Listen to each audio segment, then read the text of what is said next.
Hello, folks. Mark Merrill with Firm.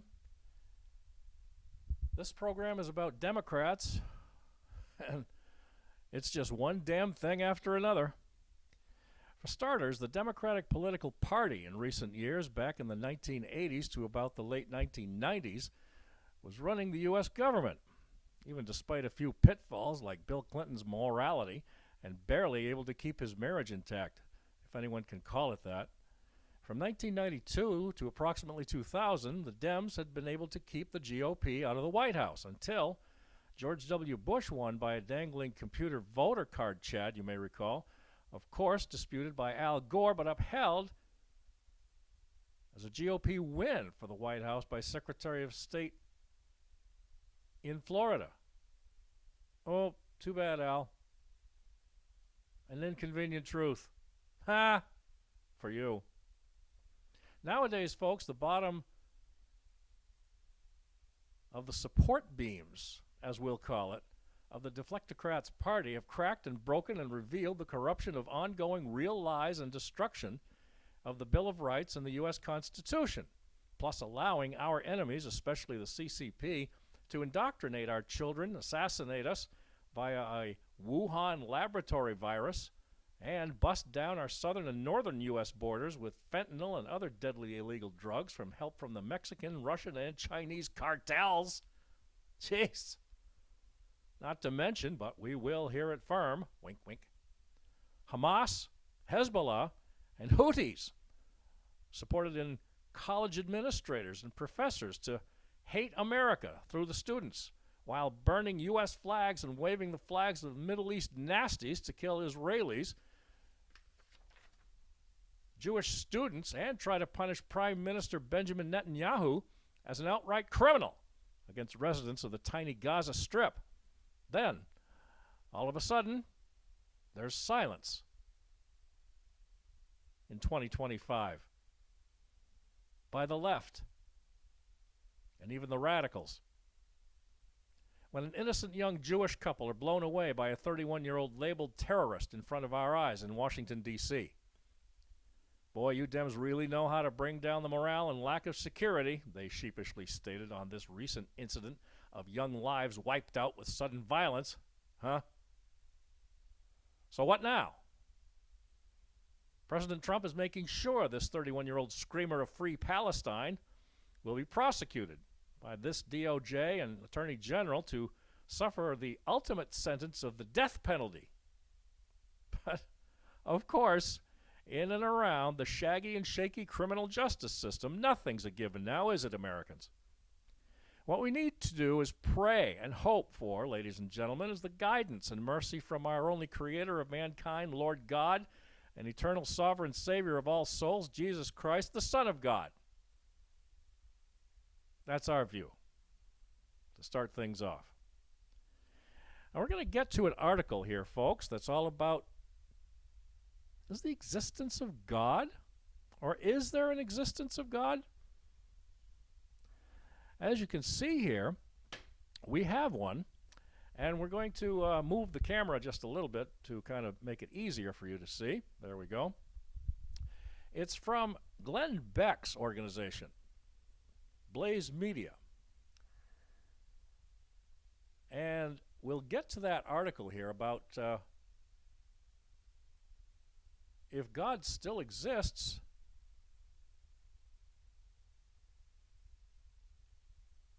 then how the Big Bang even is actually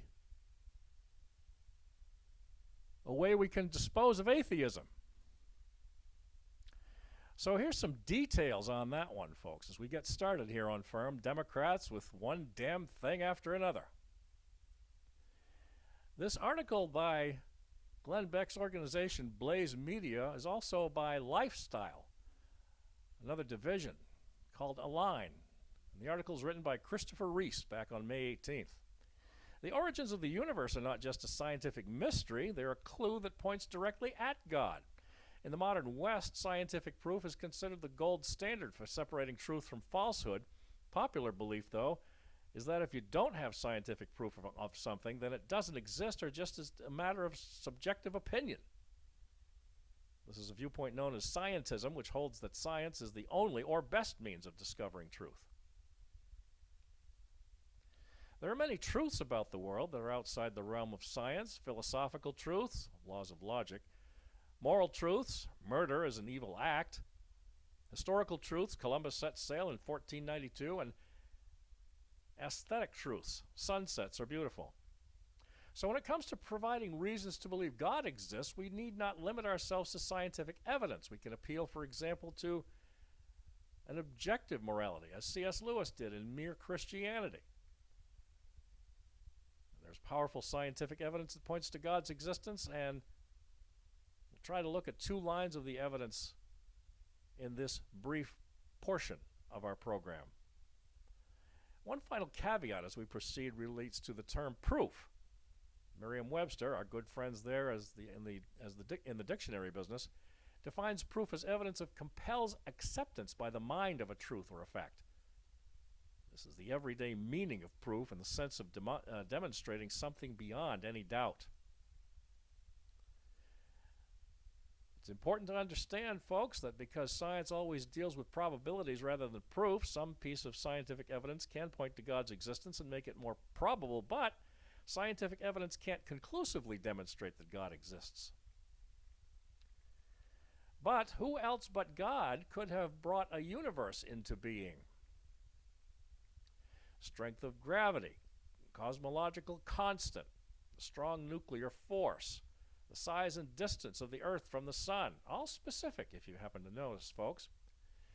And one final thing on this one segment about Democrats dealing with one damn thing after another. An eminent physicist and agnostic, Fred Hoyle, stated a common sense interpretation of the facts suggests that a superintelligent has monkeyed the physics as well as chemistry and biology, and that there are no blind forces worth speaking about in nature.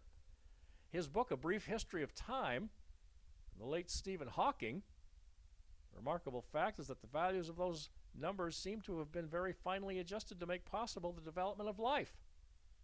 And a physicist, P.C.W. Davies, also religiously unaffiliated, insists that the entire universe is balanced on a knife edge and would be total chaos if any of natural constants were off even slightly. Sounds like God to me, folks. I don't know about you.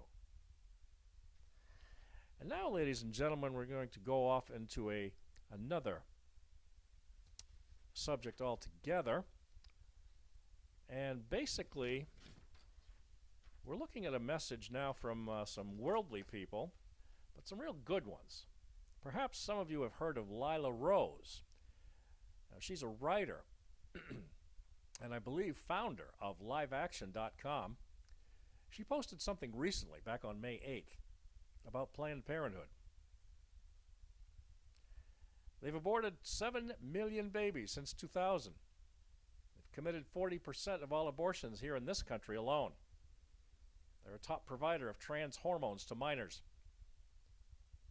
And they're still on track to receive $700 million of our taxpayer dollars in 2025. That's right, folks, you heard it. $700 million. Gee, no thanks to Biden. Maybe Obama, Clinton, George W. could be in there. So Lila Rose's organization, liveaction.com, and we'll provide that for you as a link, wants everyone to sign a petition to defund Planned Parenthood. Sooner the better. And moving on here, folks, as you can see here on our screen, we're going to move along a little bit here so you can see some adjusted posters of ours as we go back a little bit further here and move the camera as well. Thank you for joining us as we discuss deflectocrats and how it seems to be piling up faster than they can keep up with it, one damn thing after another. As always with us, folks, you see right behind me, link up with us as we'll provide our link to Rumble, YouTube, Twitter, and our email for truth, facts, reality, and common sense all the time. As we move along, though, folks, we have one down here That's in regard to a recent development overseas, and we will bring it forthcoming here in just a moment. The smiling faces you may see here, and we'll put it up closer, of a lot of Ukrainian troops. Looks like they're the first prisoners to be released during this horrid war with Russia. Basically,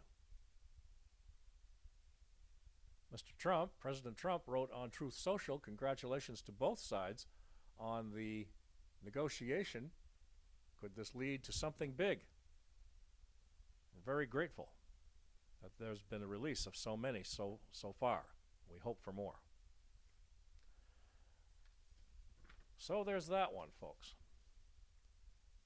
Also, we have a message from President Trump,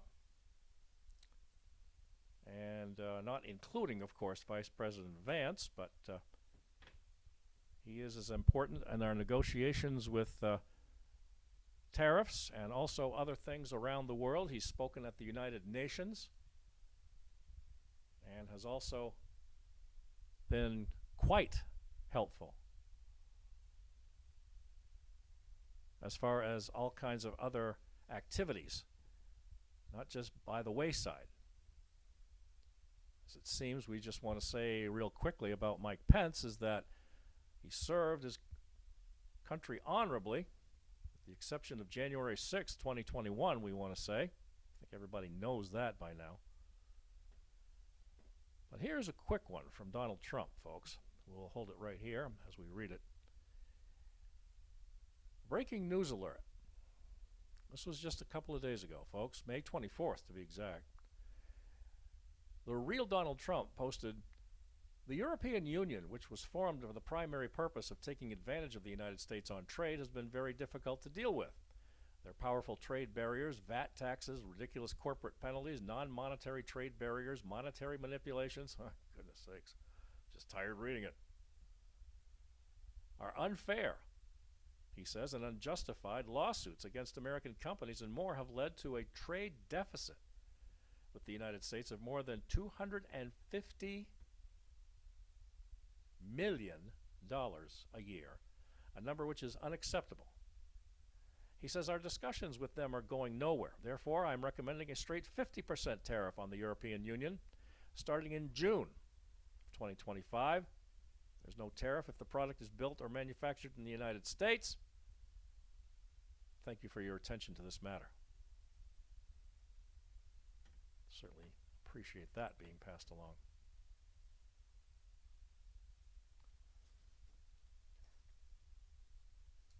And lastly, folks, we're going to get some help from our friend here. I can bring her information or her sheet over here. I think you're quite familiar, ladies and gentlemen, with our author, Sam Sorbo, who wrote the book, as you see a copy of it here, or one of the copy of the cover, Words for Warriors.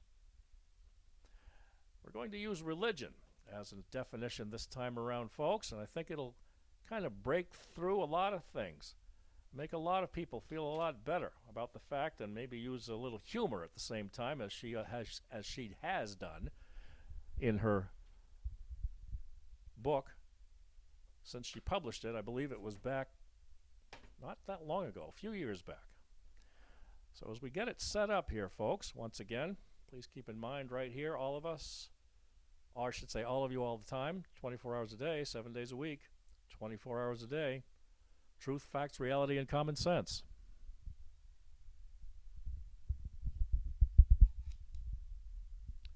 So now,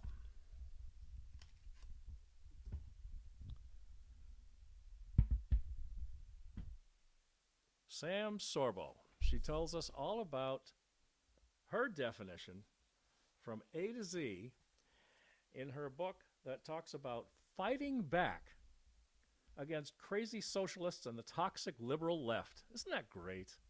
Bravo, my lady. She defines religion in our final segment, folks, as a noun an individual's worldview.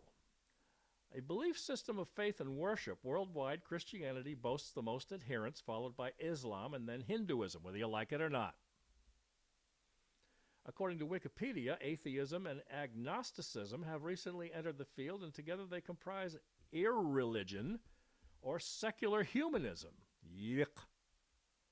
Religion offers a philosophy that shapes behavior and purpose in society. It gives our morality, which is why when a politician says, "I won't base my political decision on my religion," run for the hills when they say that, because that's a hypocrite. Pro-choice Nancy Pelosi claimed to be a Catholic, though the Catholic Church stands firmly against abortion. Can't have it both ways, Pelosi. The left likes to criticize religion. Well, Christianity anyway. Islam is just fine and dandy, but leftism itself has become a religion, albeit a secular one. Its faith is in the federal or world government, which is funny because she writes that that is placing one's faith in man, mortal man or women. And the argument of the left is that man is fallible and the state must retain power. Wow. Hypocrisy indeed. Stupidity, I'd like to call it. Our representative republic here in the United States, though, ladies and gentlemen, is the best government ever formed in the world, whether you like it or not. Power resides in the individual. We the people, as we promote on our vehicle for firm. We the people. It resides in the individual because collectively each person making his or her own decisions harnesses and magnifies individual creativity and ingenuity to the advantage of all, and the United States produces the greatest leap in prosperity the world's ever seen to the benefit of the entire world. Why does everybody keep coming here, and why do they keep crying about it that they can't? But the secular humanists, she finishes her definition of religion, the secular humanists would destroy all that to concentrate power in the hands of so few, and among them, so many non-producer idiots. Hashtag religion, hashtag Christianity, hashtag Hinduism, hashtag Islam. Get her book, folks. It's fantastic, really. And as always, folks, stay tuned to us here at FIRM, Fairness in Reporting Media, with myself, your host, Mark Merrill. 5 times a week we have podcasts, and they are on rumble.com/fairnessmedia1, Twitter or x.com, youtube.com, and emails 24 hours a day.